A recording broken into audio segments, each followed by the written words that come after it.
Good morning, good morning. It is 7:30 a.m. Monday, November 7th, here for my pre-market analysis and trade idea video. Brand new week, and today on the economic calendar we have nothing going on in the New York session. So we have a very quiet day today. Because there's no economic data, I am anticipating lower volume as investors potentially waiting for more fundamental reasons to enter the market, like happening later on this week. Tuesday is also a very low day of economic data in the US. Wednesday as well. So Monday, Tuesday, and Wednesday, there's barely anything on the docket for economic data.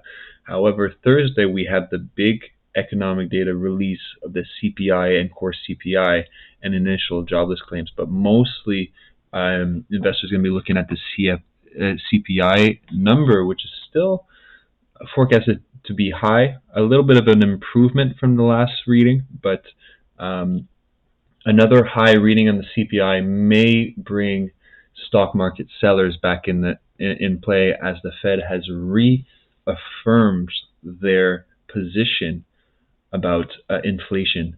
They need to bring inflation down at all costs. So this is going to be the big event of the week on Thursday. So we can potentially get a low volume start of the week, a bit like last week. But let's start with the equity sentiment, as the VIX is holding bearish structure. The VIX had created these new lows. We had a pullback, but we are still maintaining below this bearish structure.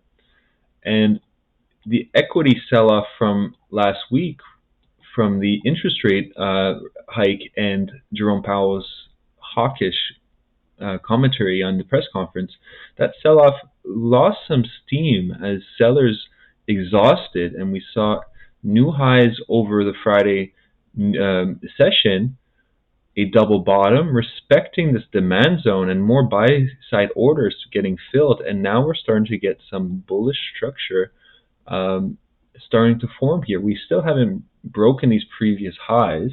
However, we're seeing a lot more indecision and leaning more towards this optimistic sentiment to start the week, as again VIX is holding bearish structure and equities are starting to form some higher lows and higher highs in the intraday time frame, still respecting this overall bearish structure right here, still respecting these previous order block lows here, right next to this 4-hour break of structure. But having said that, we can continue to see some equity strength to retest these highs if the sentiment holds, right? So for the short term, it's pointing towards a optimistic sentiment, as the US dollar is also within this bearish structure. After printing these highs, retesting 113, we started seeing some exhaustion from buyers, and sellers start to come back in, and then massive sell-off on Friday as we had a huge reversal of the dollar strength, correction of this previous upside move. And now over London session, we created a double top, lower high, sellers jump back in and print new intraday lows on the US dollar. And right now we're coming to pull back and retest this key level area, this 4-hour break of structure, previous 4-hour demand, and my daily break of structure here. So this is a very key level that we're holding below for the time being, right? So as long as we stay below this key level, I could see some continued dollar weakness to retest these lows. If we break back above and we snap back above this demand zone, well, then maybe that's just grabbing some liquidity to start the week, and we could see buyers come back in, or some more indecision. But overall, right now, based on the equity sentiment, based on the US dollar, I'm playing a short-term optimistic sentiment for today. And now on gold, let's look at our daily time frame here. Right, so we've been playing this overall bearish structure for time now, as the Federal Reserve is actively raising interest rates, creating a bearish structure on gold as demand for gold goes down, as interest rates rise and investors demand for actual currencies as they can get the yield from the interest rates, right? So it removes the demand from gold, and we've been playing this bear structure. Now, we've had this double top 1720s get faded out and coming back to the downside. Now back to the downside, where we originally rejected 1620s, we had another double bottom. So we're having a triple bottom. 1, 2, 3. Three times prices failed to break 1620s. And we've closed with a strong bullish candle here, closing back above these previous highs. So this is showing a lot of exhaustion by sellers at these historical low prices, right? So a lot of the sellers that we've been selling in this trend on the way down is taking profits near these lows here, and we're having more buyers step in and less sell orders to break below this key level. So for the time being, we are playing a little bit of indecision on the higher time frames.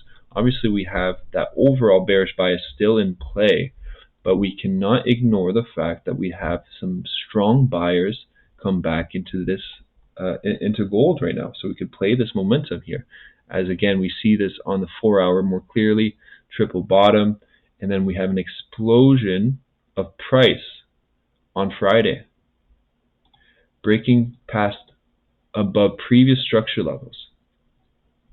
So as long as we stay above this level on the 4-hour, we're still respecting some bullish structure, and we could continue our way to the upside. However, you have to notice on the higher time frames here that we are retesting a major sell side level, this previous wick rejection, which is this weekly low.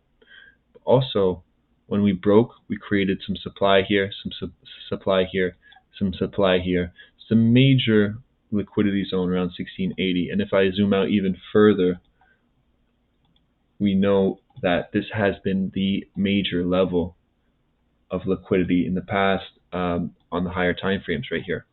Right, the 1680s is a major level of higher time frame institutional liquidity zone.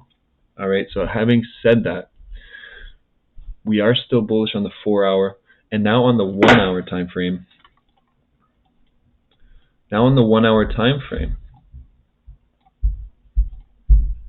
we printed some new higher highs over the London session, right? So we've had this some liquidity grabs, some buyers step back in, and some major price movements, retesting from the 1620 lows all the way back up to the 1680s liquidity zone. So since then, we had a pullback, but we created a strong higher low in the London session and new higher highs above these previous levels.